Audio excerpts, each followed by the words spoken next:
everything seems to be working. Desktop audio, okay, DroidCam's off. Why is DroidCam OBS have an additional sound bar? That shouldn't be happening. Hello everyone, I fixed Henbert. Henbert has been fixed. So maybe, based on the fact that Raglan just redeemed to say howdy and it didn't trigger, not every part of Henbert is fixed. Hold on, I know what it is. All right. I'm fixed. I'm fixed. Yes, you are, Henbert. You do just need a little bit of tweaking. Specifically, okay, so it's in the right queue.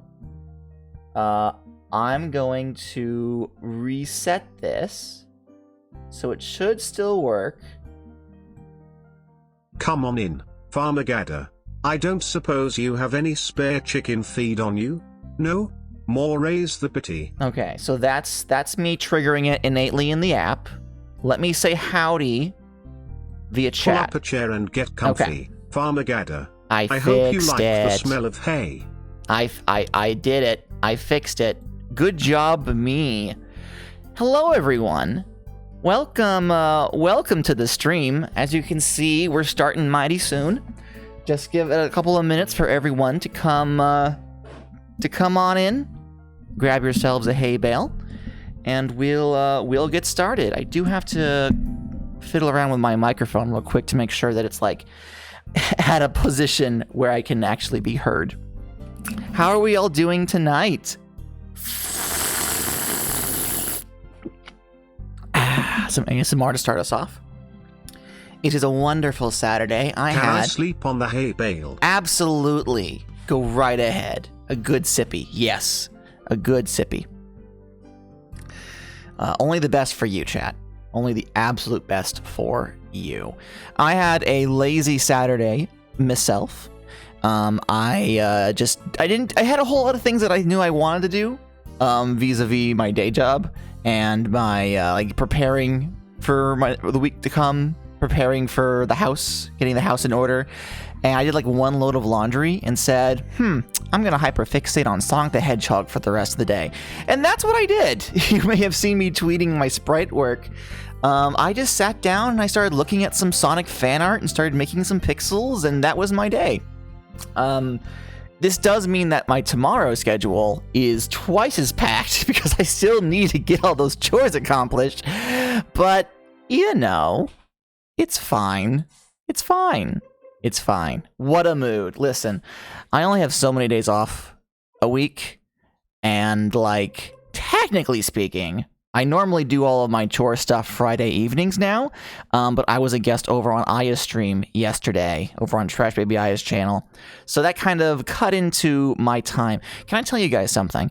When Aya and I planned that interview, it was the same time that I organized an interview with Raglan, and I think wires got crossed somewhere because the Raglan interview was for a video, so it was like recorded, not to a live audience. So it didn't click with me that Aya was asking me to guest star on a stream. She was like, yeah, I want to interview you about tabletop role-playing games. I'm like, yeah, sure. I'll show up and talk into a microphone, and you'll edit down into a video. We'll go from there. And then Aya posted the schedules like, and we'll be streaming live. And I was like, oh no. Because like if it was a recording dealio, and if I were like just a little bit late, that wouldn't be the end of the world. But no, there was a start time. People were going to be in the audience waiting for me. I was like, oh no. Oh no. Farmer, don't look now, but I think that's Geistander. There's a free hay bale in the corner if you need a seat. Hey there, Geistander. Welcome to the stream. Geistander? Henbert pronounced it Geistander, so I'm just gonna... But I don't trust Henbert. He also says mores as mores, so, you know, there's that. But yeah, welcome to the stream. We're gonna get started on the book review portion in just a moment. I'm just kind of, you know, shooting the shit, waiting for everyone to pop in.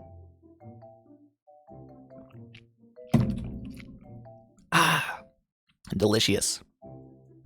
Henbert pronounced my name as Jun underscore Hey, Monday. chat, do you want to learn something about chickens? Right now? Good news, I've got a fun fact to share with you. Okay. Did you know? Some people believe that brown eggs cost more than white eggs because brown eggs are more nutritious or are organic. This is untrue at best and a scam at worst. Brown eggs and white eggs are equally nutritious, and every damn chicken egg is organic. It's just a marketing ploy to get yoga moms to shell out extra cash and feel less bad about participating in capitalism. The real reason for the cost difference has more to do with the breeds of hen that lay brown eggs requiring more food to keep full, and thus costing more to upkeep than hens of breeds that lay white eggs. Damn. Henbert sure has some strong opinions about that. I share them. But also, like, any egg that you buy from a store is not going to be as nutritious as, like, an actual free-range hen. I am a big fan of homesteading, and not everyone is able to have chickens, but, like, it is clear as day the difference between a store-bought egg and a freshly laid egg from a happy chicken. Raglan says, I just steal all of my eggs from Gata. Is that why my harvest hasn't been as bountiful these past couple of weeks? I thought the girls were just off their feed. Any Eggos from your floofy birds yet, farmer? Yes, we have gotten some Eggos from the floofy birds, not a lot. We have a trio of Silkies, and they are not bred to be egg layers. So they lay about 2 eggs per bird per week. Floofy bird egg is true, but they're also really tiny. Like, they're half the size of the regular eggs we get from the store. They're definitely more tasty, I find, but the quantity and the output of egg compared to how much food we give these birds is like, y'all ain't earning your keep. They're like, please, sir, we were raised to look pretty, and we're looking as pretty as we can. I love them to pieces, the stupid fucking things. But alas, they're not really working birds. Bless their little hearts. All right, let's go ahead and get started. I need to minimize this. I need to make sure that all these pings aren't anything terribly important, such as my wife attempting to message me. Let me just check that real quick, and then we'll pull the book out. Nope, it is not my beautiful wife. Perfect. All right, everyone, let's get this stream starting soon thing out of the way. Goodbye. Howdy, farmhands. Welcome to the stream. I'm Farmer Gata, and this is our first official TTRPG book night. Last two weeks ago, when I was planning on playing Mario on stream, or it was Minecraft, I think, and everything went to shit, we did some really quick book reviews, and I realized, hey, actually, this format is pretty good, and I think we should continue with it. So this is our first official night, where I pull out a book, and I show it to you. Just so you know, this isn't a blank, a still image. Hi, here's my hands. Got a hand reveal. I didn't get to paint my nails, unfortunately, but alas. You did book reviews before. Yeah, what the heck? Yeah, now it's official. Once a month, I'll take a book off of my shelf, and we'll have an entire Saturday dedicated to showing it off and talking about it. So now it's organized, and you can schedule your lives around it. Don't schedule your lives around a streamer. Don't schedule. You can just watch the VOD if you're really interested. Today, we are reviewing... Bam, camera is here. Right, I fixed the camera rotation thing.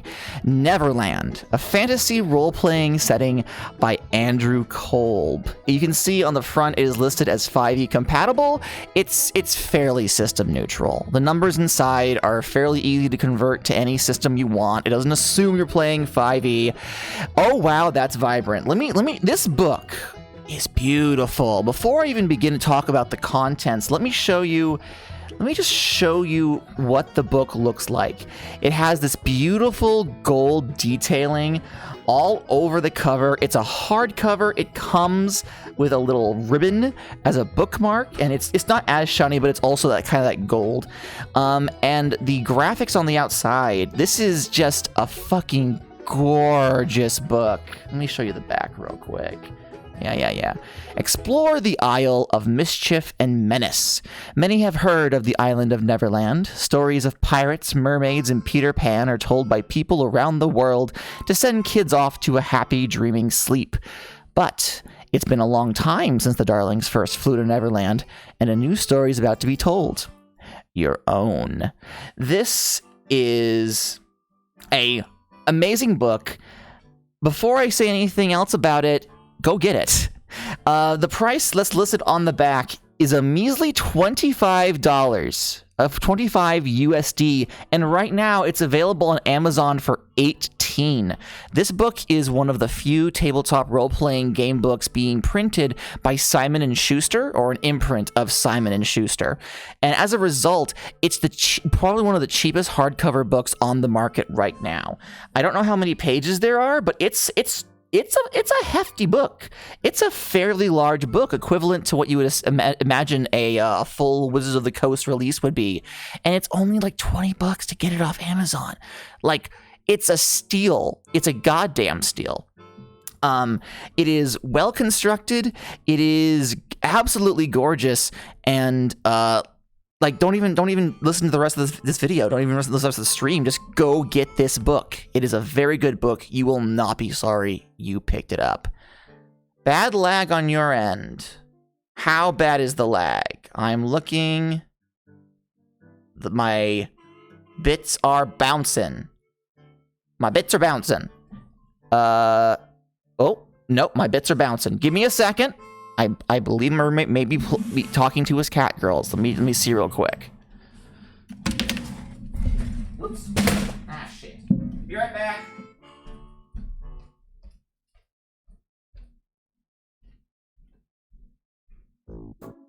He said, are you downloading right now? Okay.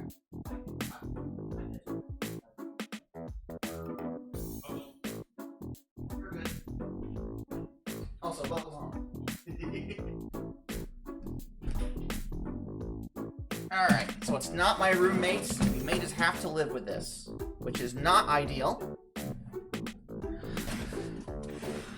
Stop talking to cats. Stream seems to be bouncing, and I don't really have any options to fix that. Stop talking to cats. Talk to me instead. I missed you. Oh no. Oh no. Fish, distract him. Run counterference. For the sake of the stream, you can do it. All you gotta do is keep him busy for 3 hours. It's gonna be fine. All right. So what we're going to do today is we're going to look through this book, not necessarily every single page by page, but it'll show you all the important bits, and we'll walk through what this book contains, how it presents the information in it, and basically just kind of review it as we go along. I give this book like a 9.8 out of 10. There are one or two tiny nitpicks, but this is also Andrew Kolb's very first book, and I haven't picked up their second book, which is actually an Oz setting. Oh, thank you for the hydration.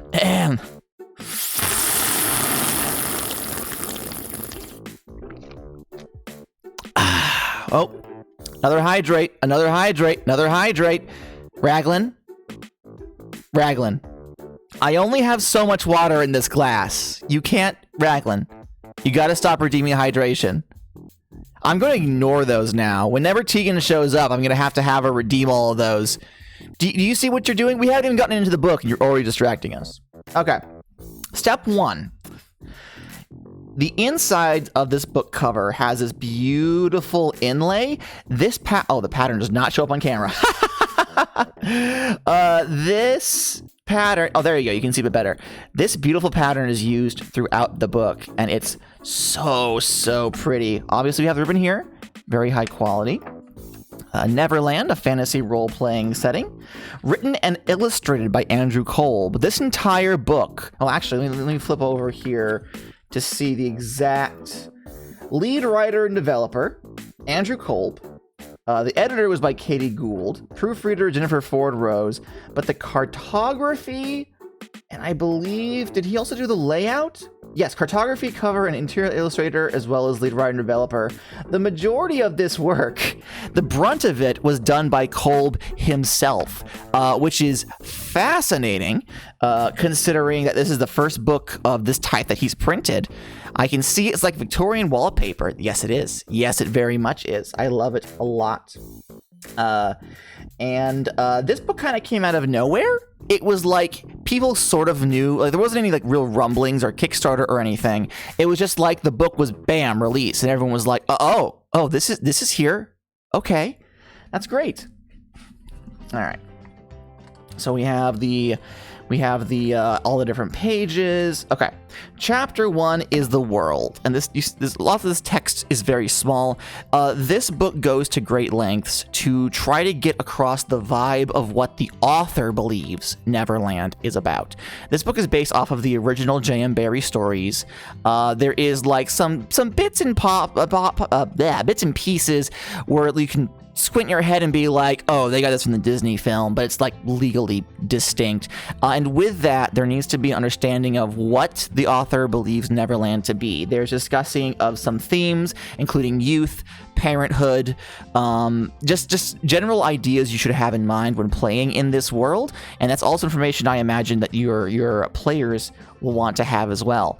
Look at these illustrations. Look at how beautiful these illustrations are.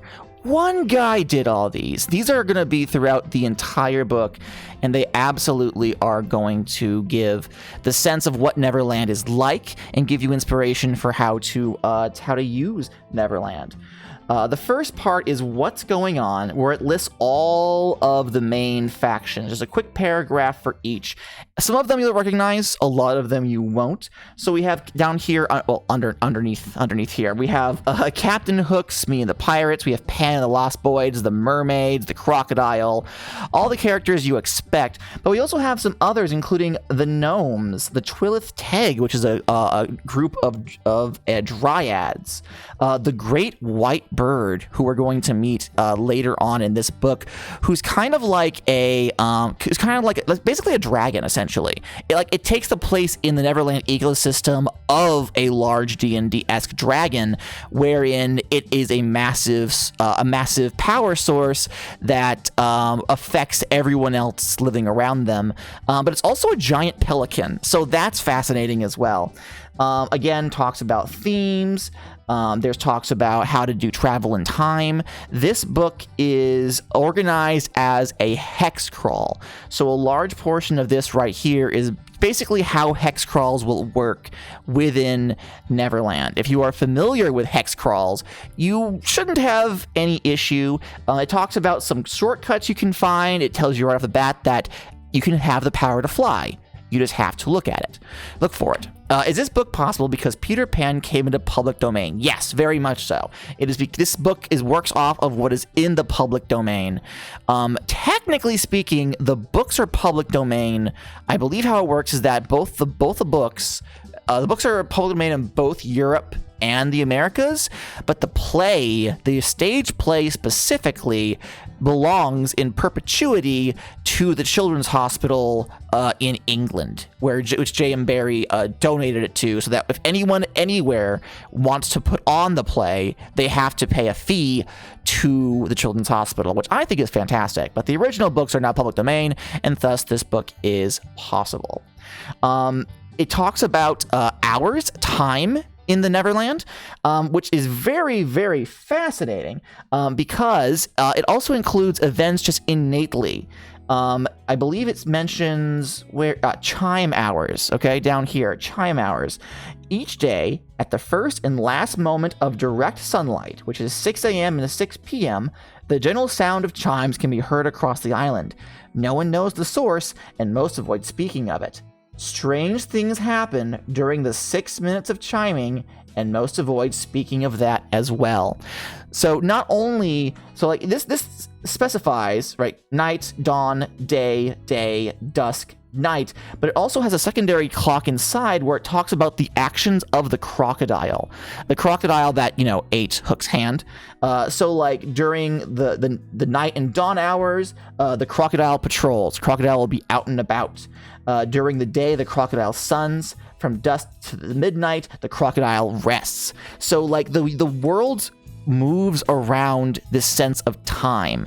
Strange things happen at specific hours. The giant beasts that live in this land have cycles they follow through. And even down here, actually, it mentions, depending on what week and this phase of the moon, where the crocodile will be hanging out if you want to go find it. It's just, there's so much information here, and it is, for someone who likes simulationist gaming, this is like, mwah, chef's kiss. This is beautiful. Fantastic. It also mentions fallen stars and star surge. Not only do weird things happen across the island at a specific time of day and night, not only does the giant crocodile have a specific cycle it goes through, there's also specific times of month that a fallen star will appear somewhere on the Neverland. And this section here talks about how fallen stars are a source of magical power and people covet them. It's basically like stars in Mario, right? They exist for a short time, and it will give you power-ups if you are able to find it. There's some lore later on in here that talks about how the different groups attempt to acquire fallen stars, including the tricks and gaffes they do to like mess up the other factions, which I think is fantastic. Oh yeah, no, right here. Pirate parties, mermaid concerts. It talks about the fun and recreation, all of the like events that can happen over time as you spend time in Neverland. So it's not all just like politics. It's also times when like the mermaids throw a concert, so everyone comes to listen, even if they hate the mermaids. It's a thing you do. Pirates throw parties. The gnomes throw fairs. There are special events that can happen randomly that make this place feel like a lived-in location. There's also some lore about like how certain kinds of magic works on the Neverland. There's fey magics. There's, you know, different pirate opinions. What's the word I'm looking for? There's taboos and stuff you shouldn't do. There's a whole bunch of like cultural doodads about the people who live in Neverland, which I find amazing. Now, this section here, I'm actually a little less thrilled with. These are called the advanced rules, and these include rules for basic hex crawling, scavenging the dead, chase sequences, how to use the stars if you manage to get a hold of one. This is the part of the book that is the most mechanically inclined, and the mechanics are fine. Like, don't get me wrong, the actual numbers in this, like the actual rules are absolutely fine. If you are not playing a game that has rules to support these actions specifically, this is great. Later in the book, there's actually I'm not going to skip to it, there's actually a section which is like a making of, where you can see like all of the artworks in progress, you can see some of the content that didn't make it into the final book, you can see the scratch pads from when the author was originally planning out how all the factions are connected to each other, some really cute behind the scenes stuff. One of the things it shows are the thumbnails for the cover of the book. Right now, Neverland is a fantasy role-playing setting compatible with 5e. In the early days of this book, this was actually being written as a whole system as opposed to only a setting. And then during development, it became apparent that they had more content for the setting than for a system. So this bit right here, these advanced rules, I feel is kind of like a vestigial leftover from that phase when they were trying to write an entire game system for Neverland exclusively. I think it's fine that these are included, but when I first read, I wasn't expecting this. So I went from all this like cute world lore stuff, right, to rules. And I was like, oh, that makes me feel a little uncomfortable. Is this whole book going to have random rules I have to memorize? No. This is the only bit of it. It's fine. Don't worry about it. Use it if you need it. Let's see what else we have. Okay, that was the basics. Hope they can go from here to making a system later on. I don't know if I would want a system. Honestly, I just want more setting books like this. Okay, this book right? It's 5e compatible, so what numbers are in it, you can definitely slap into a 5e campaign, and you shouldn't have too many problems. But also you can use OSR, you can use like Knave, like stuff like that. The numbers aren't too specific, so as you need a certain kind of system, honestly, I plan on running this with Lasers and Feelings. Like, you know, that's just me, of course. But I don't know if I want Andrew Kolb to jump into the system wars, as it were. I think making more setting books like this would be more useful to the community than having another system. If Andrew Kolb, I shouldn't call him by his first name, if Mr. Kolb is particularly inspired to make a system, I'm not going to say, don't do that, you're not allowed to. But personally, as a consumer, I want more books like this. We got Oz last year, so based on the release of this book compared to when they announced Oz, I'm fingers crossed, I'm hoping that we'll hear from Mr. Kolb somewhat soon if there is to be another project in this vein, and I really hope there is, because this is a fascinating book. All right, so that was the world. This entire section was pretty much everything you mainly need to know about running in Neverland. Everything from here on now is about the specifics of the individuals you meet, and it's also sort of a monster manual as well. This book does assume sort of a D&D style of adventuring, so there are things to fight, there are things to kill, both of the personoid variety as well as the monstrous. You can see right here we have the Bralakan, which is like obviously like from the other side. Not every creature that is listed in this book has a drawing to go along with it, but most of them do. Look at the croc. Look at the palm trees for scale. This is a massive crocodile, and you can see that the babies, the crocodile spawn, even has their own little stat block. Let me go back to the first page, and we'll look at a stat block together. Let's see. Let's look at the bath bears. Oh, I can't look at the bath bears because my way my camera is organized. Fine. Let's look at the bog bodies. Okay. So the bog bodies are these mummified husks. Obviously, they've been in a bog. They're undead of some sort. Let's look at what it actually says about them. Okay. Bog bodies, corpse that has been mummified in a moss-filled bog/wetland and then reanimated using a corn dolly placed in its chest. The cadaver acts like a vehicle for the dolly to control.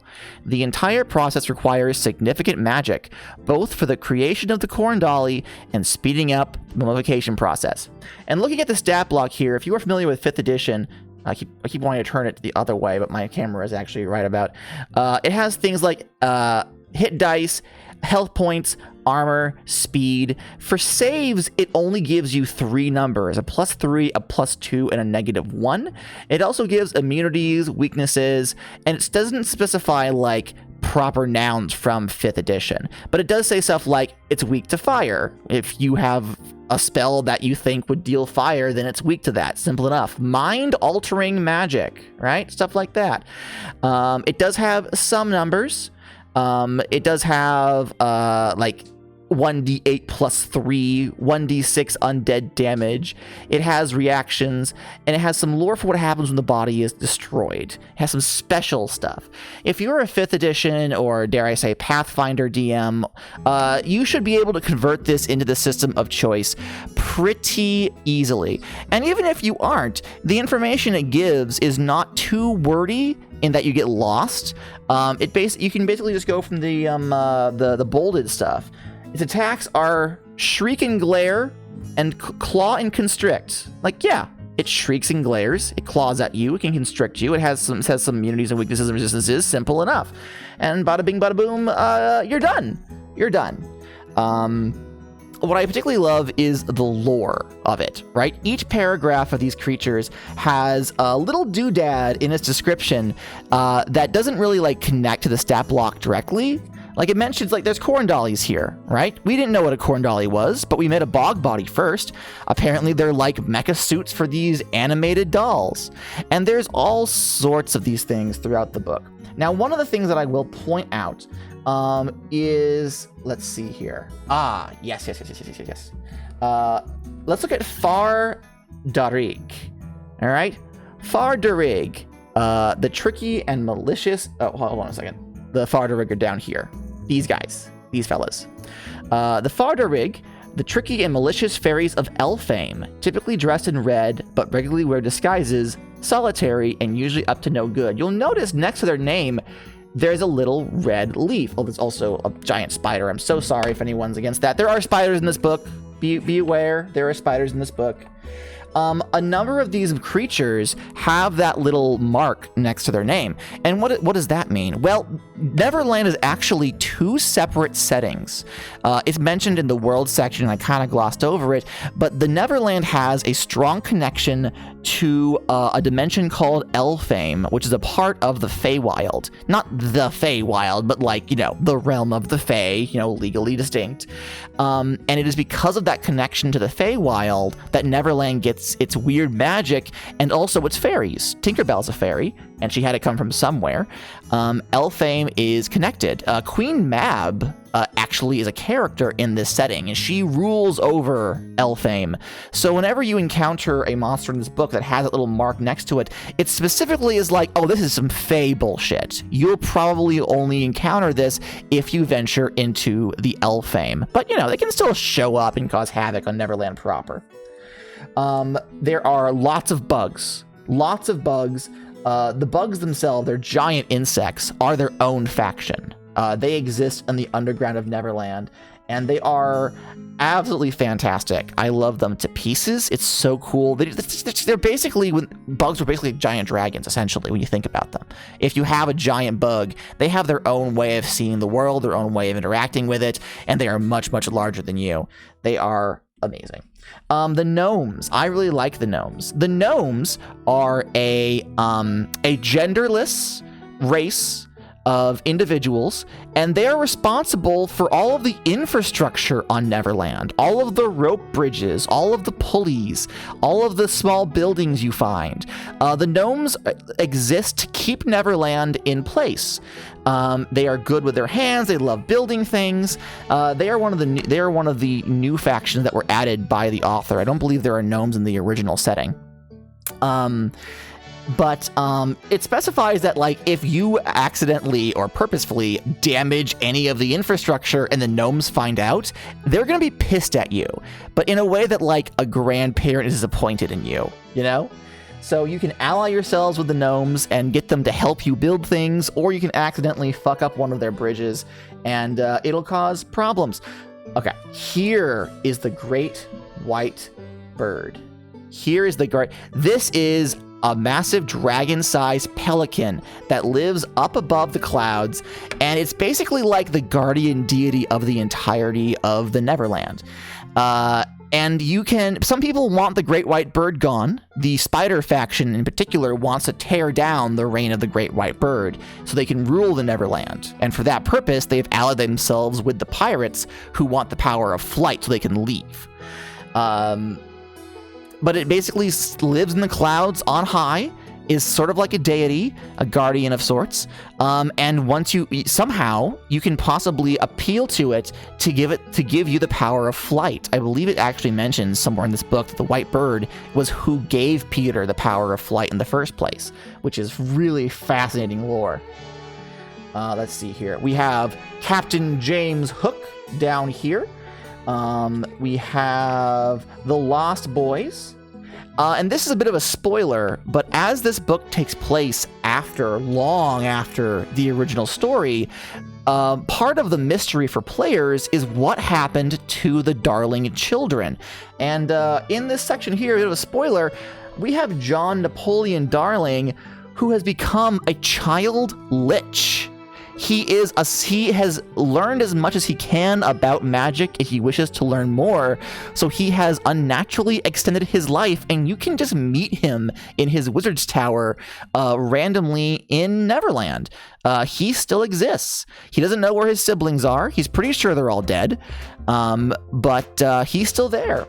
We also have the Lost Boys, who are not the individuals that you may remember.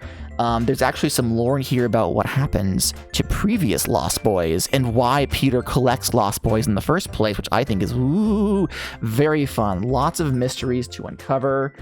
One thing that I really enjoy is how the mermaids are actually separated by their singing styles. So there's the mermaid alto, baritone, soprano, and tenor. And in mermaid society, each part of the choir has a different role as well as a different stat block to go along with them, which I think is absolutely fascinating. Like just digesting like the mermaid culture as opposed to genders, they have singing styles? That's fantastic. I absolutely adore that. I'm going to go ahead. Oh, actually, no, I was going to say I'm going to skip to the end, but no, here's Peter Pan. And I actually want to read real quick the section of Peter Pan. Some of the important NPCs have additional names because names mean something in Neverland. Knowing someone by a specific name changes the power you have over them. And giving someone your name is potentially drastic or a sign of great trust. So Peter Pan, also known as Pan, also known as the first boy, also known as the Ever-Child. There is a story of a boy who would not grow up. Perhaps the truth is that he could not, and unconsciously longed for change. His love for adventure, paired with a terrible memory, means he rarely learns from his mistakes and is quick to repeat them. His history of bringing children to the island is well known but not commonly discussed. There are many rumors regarding his relationships with the Pixies, Queen Mab, and Elfame. Some of them may even be true. And then for the NPCs, it includes like personality traits, their ideals, their bonds, their flaws. What I find amazing, in this one particularly, personality traits. Brash and confident, demands respect, rude and dismissive of others, quickly forgets names and easily distracted, hates boredom, lethargy, defeat. Recalls any success to be his own, even if he wasn't there. Thinks the children he brings to the island are better off away from adults. Okay? Those are all of his personality traits. In flaws, it just says, see personality traits. I think this is the only time in the book it does that. And it's just like a tongue-in-cheek way of like, Peter's kind of a little shit, and we're not going to bother repeating all of this. Peter is very much not a good guy. You can ally with Peter, but he is not going to be necessarily a positive force for change. He's more of the chaos. He's not evil, but he's definitely not someone you want to put too much trust in, and I really appreciate that. Let's go ahead and skip closer past the spiders. We want to skip past the spiders. Here is one that I really wanted to talk about, okay? If you have read any of J.M. Barrie's original story or seen the Disney movie, there is some unfortunate depictions of Native Americans. Very tropey, very incorrect, and very gross. When doing anything in Neverland, that's kind of like the big red flag is how someone handles it. I don't know if it's included in this section, or if it's somewhere else. It's somewhere else. The author actually does speak in this book about how difficult they found trying to adapt something with such racist allegories as the original Peter Pan. And while this is not a perfect replacement, it is definitely something, and I mean, I'm not a native person, so my judgment call is not the be-all, end-all of this. I think this was a clever way of trying to work around the unfortunate truth of the original story, while also not leaving a gaping hole in the story of Neverland. The Twylith Teg are a group of dryads that exist, I believe, in the northwestern portion of Neverland. The Elder Dryads are, of course, they've been around for a long, long time. For them, time is long, and any minute change is not necessarily important. They're mostly focused on the long term. Versus we have the young Twilitegs, the ones who have grown recently. For them, the world is still new, and there are things that need to be done and changes that need to take place. The spiders are conniving with the pirates. The pirates want to destroy the great bird. They want to take action now. So there's actually a very interesting dynamic between the elders of the group and the younglings of the group, where they both want what's best for the island, both have very different opinions of how to go about that. So allying yourself with the whole faction may be difficult as you're trying to balance the desires of the young and the old while also not running foul of either one of them. I think that's absolutely fantastic. But also, they're native to Neverland. Neverland is their home. So regardless of their opinion on how to fix things, they have a very marked interest in getting rid of the outsiders who would plague it, which I like a lot. Let's see here. There's woolly rhinoceroses. 10 out of 10 book right here. Fantastic. Woolly rhinoceroses. Who'da thunk? Who'da thunk? All right. And now we are on to Chapter 3, The Island. This is where it gets good, everyone. Everything up until this point has just been lore. Now we get to the part of the book where you start working with the playable aspects. As I mentioned, and I'm just going to go ahead and skip kind of to the end here. As I mentioned, the entire book is written up as a hex crawl. And in the back of the book, there is a leaflet you can pull out, which shows all of the different hexes.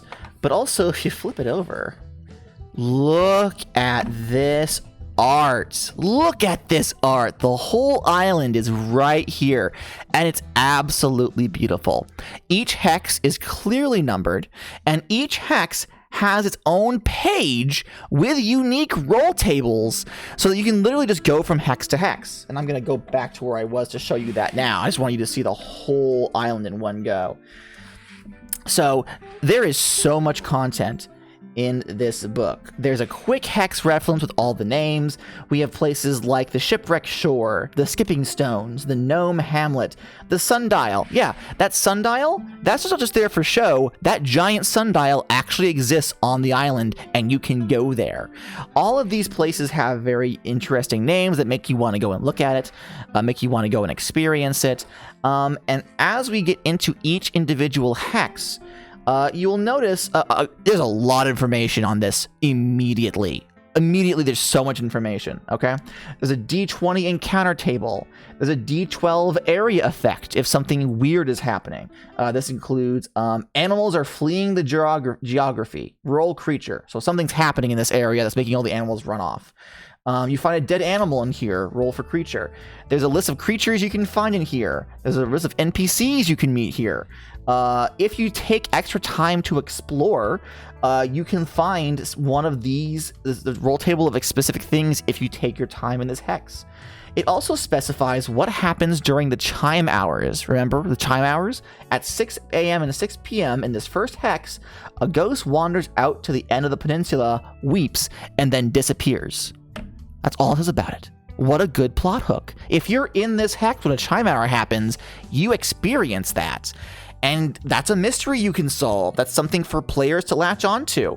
What I really like is that not only are there specific roll tables for each of these hexes, it also is very clear what other hexes are nearby. So like this space right here is the hex, but you can see, you know, to the south of it is the ocean. There's a little bay to the west of it. There's forest to the north of it. And it also has all of the hexes numbered, so you know that if you want to head towards the beach, you got to go to hex 6. So if your players say, I'm going to head towards the beach, you can, okay, go into hex 6, flip to hex 6. Oh my god, hex 6 has the Jolly Roger in it. Holy shit, guys. It's really usable at the table in a way that I don't think I've seen other hex crawls do. I mean, aside from flipping to the monster section to pull out a creature specifically, like, this is the game. This is the game. And I think that is absolutely amazing. It's so usable. Unfortunately, for the sake of this little thing we're doing here, I'm not going to read every single page. There's way too much here. There's way too much. There's way too much. I will add that like there are some paragraphs of overarching description here, so that not only do you have this visual sense, you also have some like minor lore for the first time you enter it to explain to both the players and the DM, like, you know, what's going on, what's happening here, what's going on. There's just so much here. Literally, you could like, I'm sorry, I'm gushing again. Even if you ignore all the additional lore, just the way that these hexes are lined up, like just the hex section of this book is basically a full setting in and of itself. They could have not given us anything more than like the names of the things you find and told you to make it up, and you could have gone. Just play the whole game. Okay, now, the skull. We'll get to the skull in particular, okay? In a minute. First of all, let me point out, okay? Let me show you. Look at this map, okay? There are, what, 24 hexes if you include the clouds, which is technically not in a hex, but, you know. 24 unique hexes with D20 encounter tables, D12 happening tables. I think it's like, another D20 NPC tables per hex. Right? That's a lot of adventure. That's so much adventuring, to say nothing of the fact that there are specific events that take place at times of day and weeks of the month and moon phases. There is so much content here. You want to know what the skull is? This skull is a magic mega dungeon that changes its rooms every time you go in. That's so much content! That's so much content. You could have an entire campaign of nothing but trying to get to the end of the skull. Holy shit. And then, again, there's also magic portals hidden across this land connecting to Elfame. And Elfame is basically a magic mega dungeon of its own. It has its own unique progress for traveling deeper and deeper into the Feywild. So this is so much content in a single book. And it's compact, it's well organized, it's well presented. This is probably the best setting guide I have ever read. Other guides do some things better. I won't say it's perfect, but I would say that of the guides that I have read, this is at the very tippy top for me right now. It's so good. It's so fucking good. Oh, and well, here we are. Here we are in Elfame. Okay? So the beginning, the basic island is a hex crawl, right? We have a mega dungeon, which is consistently changing over time, allowing you to go back again and again and again and again, never getting bored of it. Then we have Elfame. Elfame is the land of the fairies, the land of the pixies. And there's talks about, like, you know, customs in Elfame, the role of children, why Elfame is connected to Neverland. But it also talks about how travel in Elfame works, because it's a Fey world. The laws of reality do not work here. There is a book. Hold on, I need to get the right word for it. The name of the book. And you're seeing some stuff you shouldn't see just yet. It's fine. Don't worry about it. Yes, right here. The author included external and complementary sources. So the author credits the stuff that inspired him to make the book, as well as other books that you may want to go look if you want to get into the vibe of the setting. Role-playing modules, not Gardens of Yin. There is a specific book. Is it Gardens of Yin? I don't think it is. About the author. No, maybe it is Gardens of Yin.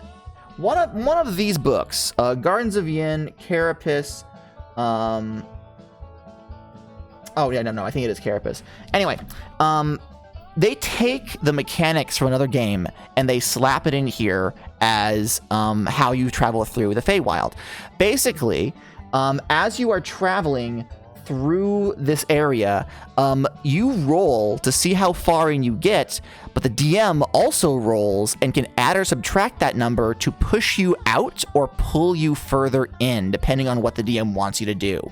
If you reach the lowest level of Elfame, you meet Queen Mab's castle and the queen herself. And depending on if she wants you to come see her or if she wants you to stay away, it's either a fight to force yourself down further into this dimension, or you're trying to keep yourself from being yoinked in. Did somebody say Magic Mega Dungeon? They did indeed. So it's once you go to the Feywild, it's in the same setting, it's in the same campaign, but it's basically a completely different universe. It's almost an entirely different game. So you can see here, I see 20, how many? There's 24. There's 24 layers to Elfame, 24 regions. And as you journey, as you complete your way through each one, you roll to see how much further down you get. So you can end up going in circles and being stuck on the same level multiple times. So it's a fight between pushing yourself further or trying to pull yourself out, while also interacting with the terrors of this otherworldly dimension, which is absolutely amazing. So much content in this. Let's see here. Resources. Ah, yes. There are dungeons everywhere through Neverland. And one of the dungeons is the crocodile itself. It's mentioned earlier that the pirates desperately want crocodile eggs, and it's not safe to collect them once they've been laid, but the crocodile is so massive that you can actually journey through the crocodile's body as a dungeon on its own, trying to find where its eggs are. So the times of the day where the crocodile is resting are days where you can actually enter its mouth in order to venture through its body. The times of the month when it's laying its eggs are when it's going to fight back and never let anyone near. So you can raid the crocodile for its eggs by going on an inside-out adventure. Kind of gross, but also really fucking creative. Really fucking creative. Let's see. We are currently talking about Neverland, a fantasy role. Yeah. Thank you, Jen. Who are you telling that to? There's a whole bunch. So, like, here's the Gnome Hamlet. Here's the Hill of the Giants. There's a whole bunch of locations that you can go to. The Iron Mines is similar. Oh, thank you for the pin. Thank you for the pin. The Iron Mine is also another large dungeon area, and specifically it's a maze, right? So all of these areas don't necessarily connect to each other. You find them randomly as you are stuck traveling through these magical iron mines trying to find your way deeper in or out. Jun, you played with me in what did I call it? It was the Tomb of Beware the Bufflewump was the adventure that I ran. Yes. Similar concept, where the rooms you encounter are somewhat randomized because the idea is that no matter what you do, you end up getting lost.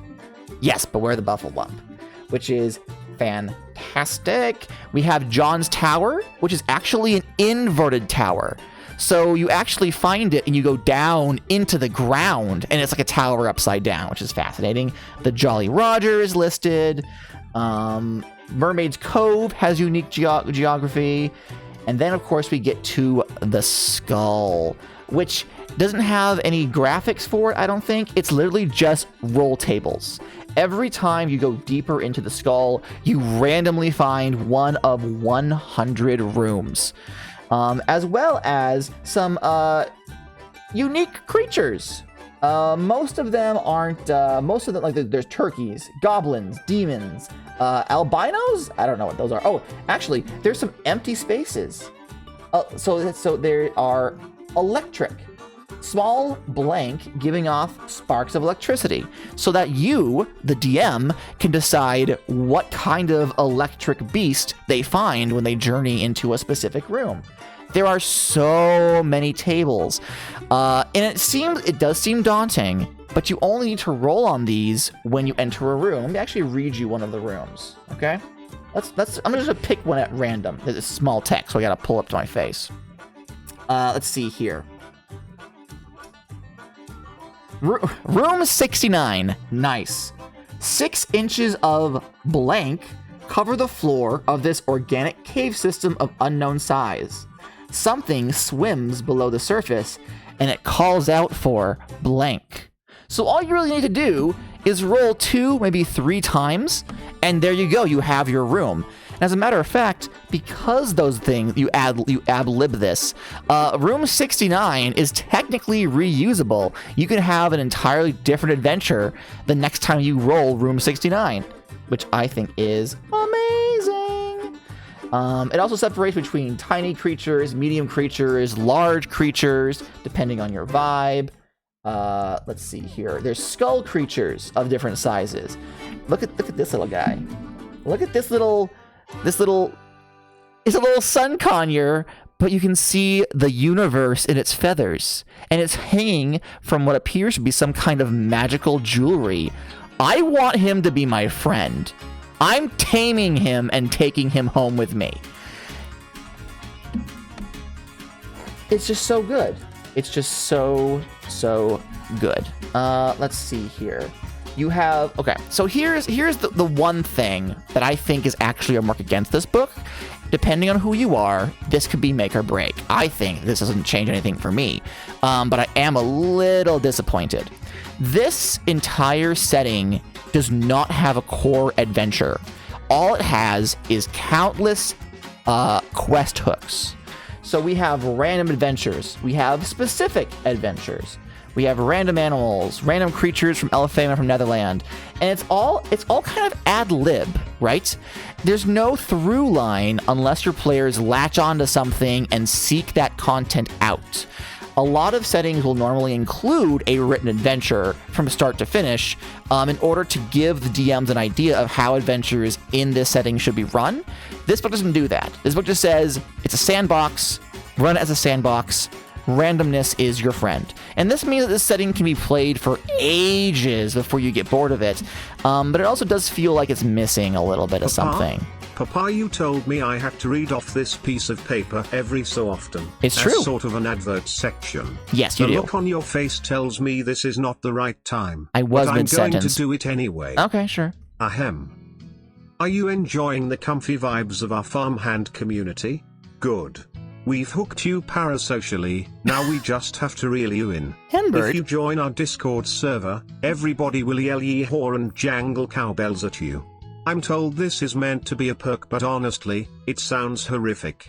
Subs, patrons, and donators at the $5 level or higher have access to an exclusive channel to see works in progress before anyone else. Thank you so much, Henbert. And speaking of donations, you'll notice near the top of the stream, we do have a donation bar. If you guys donate $5 or more, you'll have access to that work in progress Henhouse channel on my Discord. And currently, all of the money we're raising is going towards paying for more Lego. We're doing a monthly Lego week. A monthly Lego night. There we go. At the beginning of every single month. We're still a couple of weeks out, so it's not like I'm in dire straits, but if you guys throw me money, that means I can buy more Lego, which means that I can build more Lego on stream. Of course, no one's ever required to give me any money. Your presence here is more than enough.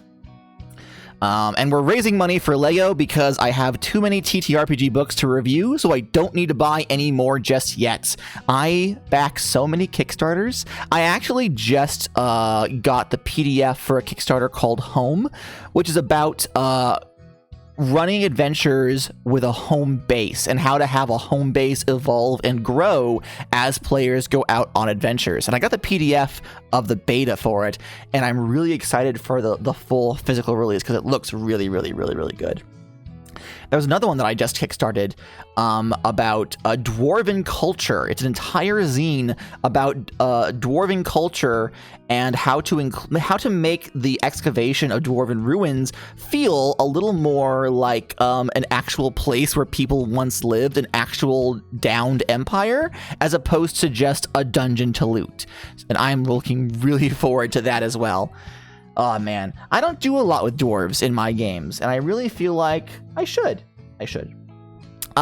There's also in this book ideas, not necessarily just roll on a table, here's your adventure. Also for the DMs to give them ideas. Fairy trades. What do fairies want to trade? There's a roll table for that. Fairy tricks. What kind of tricks do fairies pull on people? You can encounter different wards that have been placed by the mysterious lich. We know it's John Darling. What do those wards do if they are triggered? All sorts of stuff.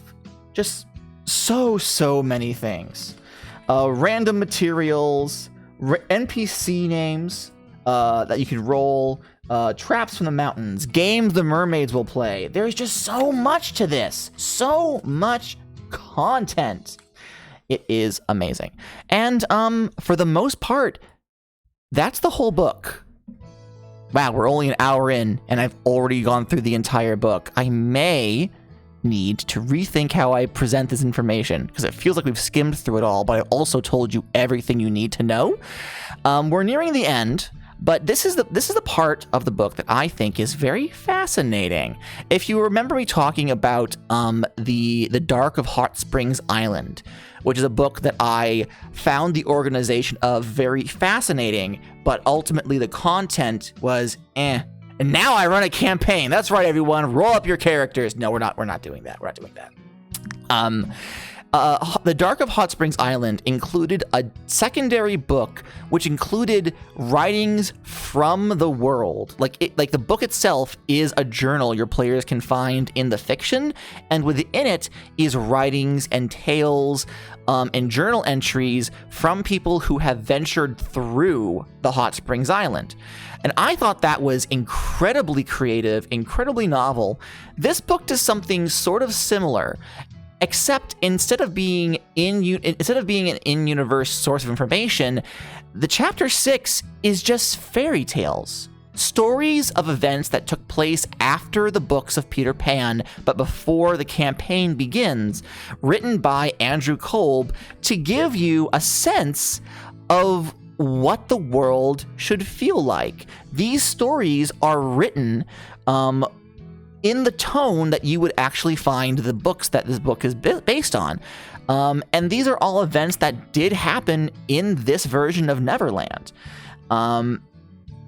You can read them out to your players to give them the vibe, or just read them to yourself. And they're very evocative. I'm not going to read any here, but like, these are very good. Very good stories. They also do a great job of, like this one here, Hook Rolls Up a Plan, is a story of Captain Hook being convinced to come play dice with his pirates when they're bored and doing nothing else. And Hook wipes the floor with them, basically.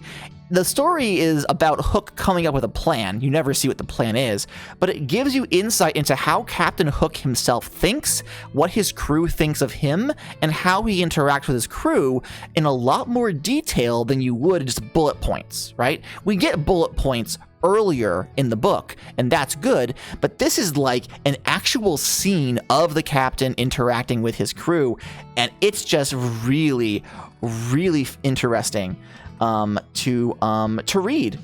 And then we get to the back of the book. We're here again, where it tells us kind of like behind the scenes stuff. You can see sketches of early works for the book. You can see this is the early thumbnail sketch for the pirate ship we saw all the way on the first couple of pages. You see the step-by-step works of some of the works. I'm sorry, I'm rambling here, so I'm tripping over my words. You see step by step how some of these illustrations came to be and how they changed over time. There is some text about describing like what you're looking at. This is really neat, and I really wish more books would do this. A large chunk of what makes a TTRPG project unique is the artwork in it, and seeing how that art evolved over time is absolutely fascinating. Here's what I talked about earlier, where you can see the different logos. It started off as a time spent in Neverland, and then it had two different versions of the text. Then it evolved into exploring Neverland. You can see the vine pattern first appear. Then down here you see Neverland, the RPG, when they finally figured out to put it all into a little box to make it look kind of like Celtic in origin. Neverland, the role-playing game. Neverland, a role-playing game. You can see as the project evolved, so too did its typography and its logo. And you can see some of what the thumbnails for what the book could have looked like. What I find really interesting is that the final version over here, you can see the shooting star is going towards the left. In the end, they were like, no. Raise the logo up, shooting star goes to the right. I thought that's an exploding Neverland. I mean, if you want to, you can. If you want to. Here you can see the original, sketch sheet for how all the different factions are connected. You know a project is good when they have the forethought to include insight to the development of the project itself. Okay. If you guys remember the last time we reviewed something, we reviewed a game, a module, the Wizard Tower, right? I've forgotten the name of it already. The Astral Tower or whatever it was called, right? And I had a big problem with it because at the very end, it slapped down a whole bunch of okay, so in my campaign, this is that and that is this, and that's what you can do. And I didn't like that, right? I did not like how they pulled back the curtain and started talking to you directly like equals, okay, so in my campaign setting, that's not what I'm here for, right? The reason why this hits different is because it's not like the author sits down to talk to you and be turns the chair around backwards hey, fellow kids, I'm going to talk to you about this tabletop book you just read. No, this is very much notes on the development of a product. It feels like we're being shown something that we wouldn't normally be shown. It feels like DVD extras, but doesn't take away from the experience of the movie. You don't need to see these extras to appreciate the product you just viewed. But also, it's still really neat to see. It's still really neat to see how the development went. And then we have all the open license stuff. Here's the bit where it really gets 5e, okay? They have custom player sheets, which are visibly 5e in origin. That's who they're aiming it for. But also, they have some classes, but they also give unique backstories. So the first character is a big game hunter. All right, it gives you ideals, bonds, and flaws. Big Game Hunter is not listed in any 5e content, and there's there's 2 paragraphs describing what you're supposed to be like, but it's completely unique to this. No telling you why you're in Neverland or where you came from. I mean, it assumes you're coming from I don't know, Europe and Earth. There's also the child pickpocket, the parent raconteur, the holy orphan, the teen prodigy, and these numbers can be tweaked. You know, there's no unique doodads. It's what you expect. What I find is that you can't tell in this lighting, but this is actually made to be torn out. These character sheets are meant to be taken out of this book and photocopied for you to use. The production quality on this is amazing. And even though it is visibly 5th edition, the lore stuff included can be converted to pretty much any system you want, which I think is fantastic. There's some quick references in the back if you need them, including names for different kinds. And again, this also has that tearaway, so you can take it out and put it in your GM binder, just for visual reference. Time, phases of the moon, names for all the different factions if you need to meet them. Just a quick, the D100 loot table being what you'll probably want to have on hand most frequently. And then, of course, the map. The big old map with both the numbered hexes and the artwork on the backside for you to flip to. So yeah, that was Neverland. Again, this book is a mere $18 on Amazon. Even if you don't plan on running this, there's so much content in here. You could just take the Skull Island Mega Dungeon and drop it down into any campaign. You could just pull the lore from the fairies and attach it to your Feywild campaign. Elfame could just be another pocket dimension that you want to go to. There's so much good content in this book. I really, really love it. And I honestly think everyone here should go and buy it right now. Unfortunately, from what I understand, Simon & Schuster, who produced this book, or an imprint of Simon & Schuster, have offloaded the imprint that this book was published under. You just bought 5 copies. Amazing. I do not know if this means that they will not make more. I can't imagine they won't, but they are shopping around for a new producer. I don't know if this will increase the price or if they'll have to produce like a second edition, which slightly edits the text, so it's a different book. I don't know how publishing works, but the rights to this are apparently up in the air. However much stock exists is what exists currently until they find someone else to produce another run. But again, it's $18 right now. Get it while you can. I do not believe they released a PDF of this. I believe it's only available in hardback. But for the price, who can argue with it, you know? Also, Andrew Kolb did come out last year with Oz, which is obviously The Wizard of Oz, which is now in public domain. It's not a hex crawl, it's a point crawl. And unlike Neverland, which stuck very close to the inspiration of the original, the graphic design for Oz went in sort of a 1930s electropunk vibe, very neon tubes and swing jazz, which was a very unique take on Oz, I find. I really enjoy the art for it. I don't own the book yet. It's on my list of things to buy, but it's also relatively cheap, and I cannot wait to get my hands on it. I think that this is a masterclass in setting design. There are some things that I understand that some players would be like upset about. Not everyone likes a hex crawl. Not everyone likes heavy political vibes in their settings.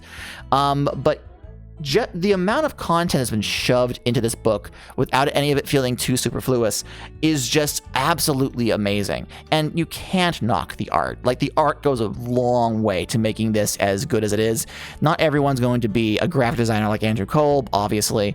But the art they did put in here, necessarily big and flashy, gave this book the vibe it needed to really make it feel like a living world for me. I, ironically, have no plans to run a Neverland campaign anytime soon, if only because once I start running a Neverland campaign, I'm never going to want to stop. Yeah, that was exactly 1 hour and 16 minutes, and that was the entirety of everything I want to talk about today. I thought that having this whole big chunk of book would take up more time than that. And I don't really know what else I want to say. Oh, man. Ugh. Talk about the what? Talk about the birds more. I can talk about the birds more. Okay. So, one of the things this book does is it dictates the factions, right? And I'm not going to flip. Where's Captain Hook? Where's Captain Hook? Captain Hook should be somewhere back this way. So, I think I missed him. Whatever. I'll just flip to a random page and we'll just stick to it. Okay, fine. Just so we have something to look at, something pretty to look at. So one of the two factions is the spiders and the pirates, right? The spiders, the giant spiders, live in the dark woods of the Neverland, specifically to stay away from the giant white bird and those who follow it. The other peoples of Neverland worship the giant white bird as a deity and a protector, but the spiders don't like the bird because the bird eats them. So the spiders have actually made a loose alliance with the pirates. The pirates want the power of the bird's flight in order to leave Neverland, whereas the spiders want the great white bird destroyed so they can take over Neverland. But neither the spiders or the pirates actually really like each other. The spiders don't understand the pirates because the pirates are humanoid, and the pirates think the spiders are freaky, but they still have access to things that they wouldn't have without them. One of the things with the pirates is that all the pirates are undead. During the day, they turn into corpses and collapse. Dotted around the island, there'll be pirate stores, which are underground bunkers that the pirates will hide their stash in while they're traveling around the island. The spiders have an agreement to cocoon the dead pirates in webs and stash them in the stores during the day to protect their bodies so no one can desecrate them before they revive at night. I find that absolutely fascinating. If you find a pirate store during daylight hours, you'll go down there and find a whole bunch of unconscious zombie pirates tied up in web. If you go there, during the day rather. If you go there at night, you'll find the burst open remains of those cocoons and possibly even a spider who does not want you there because it's their job to guard the stores while the pirates are out doing their piratey things. This interplay between different groups is absolutely fantastic. And similar to Dark of Hot Springs Island, it's kind of like a powder keg. Like the status quo for how all these factions work with and against each other has the island at kind of like a ceasefire. No one group can make a move without upsetting another. What are the PCs but a match to light the powder keg up? No matter who they ally themselves with, they're going to make enemies of someone else. And the interplay between all of those groups means that you can have adventures going on who knows how long, just trying to balance the politics of the island. Maybe your players do want to destroy the great white bird and give the island to the spiders. Maybe they do want to leave with the pirates and so they're willing to do terrible things. Maybe they've decided to join the Twilateg and fight against the pirates and chase them out. Maybe the gnomes have decided that they hate you because you fucked up the bridge one too many times. That will affect your relationship with the Twilateg and the giants. It's a whole bunch of stuff, interconnecting parts that can change at a moment's notice, adventure to adventure, and it is amazing. I absolutely adore it. I also don't think, so it's specified in this book that you can gain the power of flight by having it be gifted to you by the great white bird. But how do you get to the great white bird in the first place? How do you get to the clouds? How the fuck do you get up there? You gotta figure out a way to talk to the bird to ask, or it'll never give you the power of flight. But also, if you never get the power of flight, you can't leave Neverland. So, like, solving these problems is going to be a large part of what your players end up doing. There's just so much. There's just so much to this book. It is absolutely amazing. Let me actually real quick zip all the way back to the back. Let me see here. What are some of the inspirations that they listed? Let's see here. They listed the different illustrations of specific artists, including Mary Blair and David Hall, John Bauer, Edmund Dulac, Warwick Goebel, Kay Nelson, and Arthur Rackham, Gertrude Abercrombie, Leonora Carrington, Kay Sage, and Remedios Varro. They list some websites you can go to get some music to listen to. And then, of course, Chartopia for random tables. Love Chartopia. Chartopia.d12dev. Oh, actually, hold on. Wait a minute. The author has prepared a collection of tables to quickly determine an encounter in each part of the island.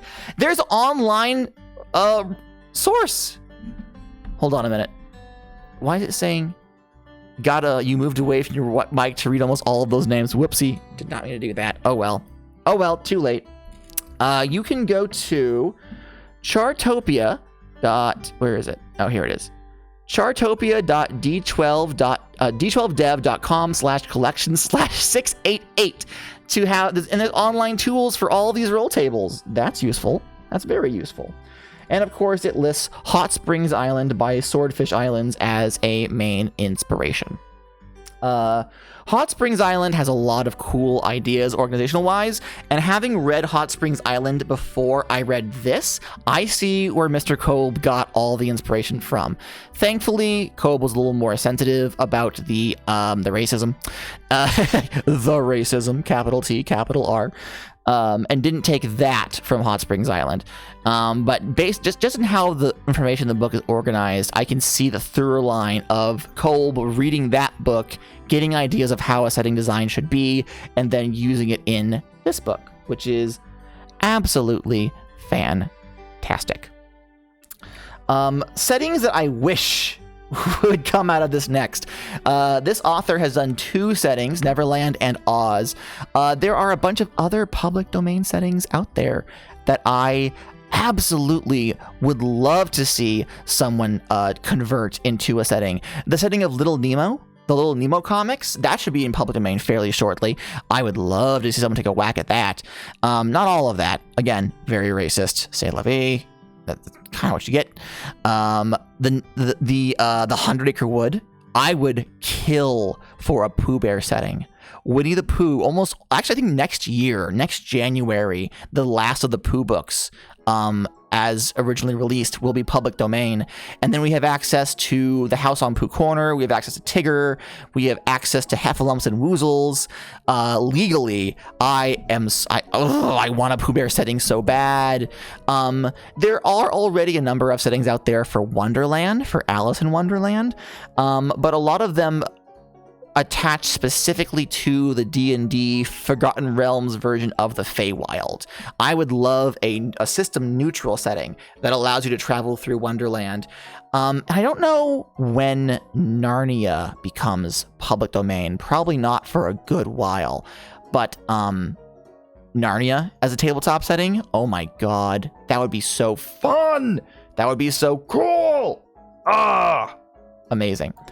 For my purposes, I've actually low-key considered including storybooks in all of my campaigns. The ability to temporarily go to a storybook world, similar to like Kingdom Hearts, how they handled the 100 Acre Woods, just dotted across the world. So no matter what game you're playing, you can potentially randomly find yourselves in Neverland for a short adventure. So I plan to like Pokemon collect them all, gotta catch them all with these settings, so I have access to all of them for my games going forward.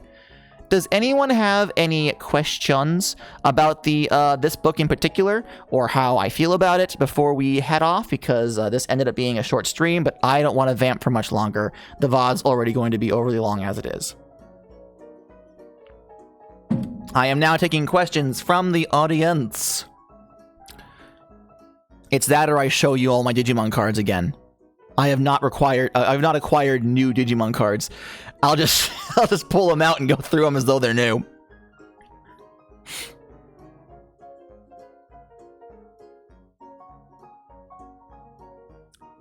When this book first came in the mail, I honestly thought that they had stolen it until I saw the price on the back. I was like, you mean to tell me I spent $20 on this? And then I saw the price in the back, and I was like, oh my. Because, for the quality of this book, for the size of this book, it should be $60.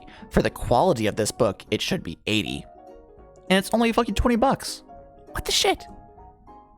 LMAO, yeah. Laugh at me, why don't you? Laugh at me. Oh, and an ad starting. That's great. An ad starting. That's fun.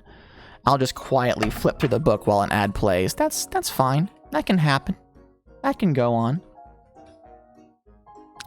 For legal purposes, I cannot sing Second Star to the Right, as Disney still owns that copyright, which is a goddamn shame, because it is, in fact, a good song.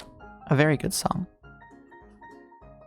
Alright, well, I guess I have to wait till after the ad runs, in order for me to properly talk to anybody. Henbert, do you have anything you want to say before we head off? You can financially support GADA by donating directly via Streamlabs. Doing so will even make the little bar at the top of the screen fill up, getting us closer to our current goal. For legal purposes, I have to say ask your parents for permission before using their credit card. But I'm not a cop, so do what you will, kiddos. Thank you, Henbert.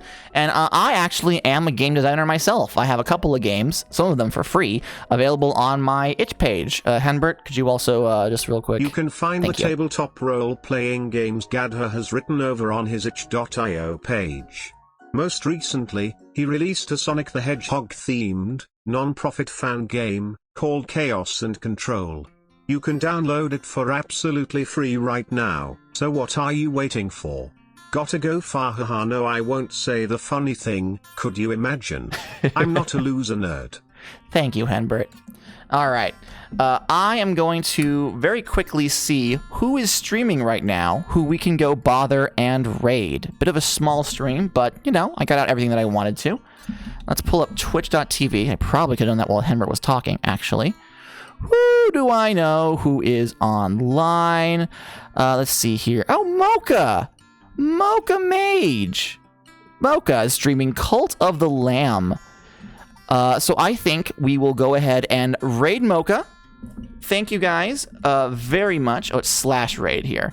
Let's see. Mocha Mage. Thank you guys very much for joining me. I hope you found this educational. The VOD for this will be available come Tuesday, I believe, on YouTube, if you watch this on YouTube. So give this another skim. Hopefully you can see it in slightly better quality. The VODs always look better than the native streams because of my fucking internet connection. And definitely give this book a look. Thank you guys very much for joining me, and I will see you tomorrow for some more Super Mario Galaxy. Good night, everybody. Bye-bye. Bye, everyone.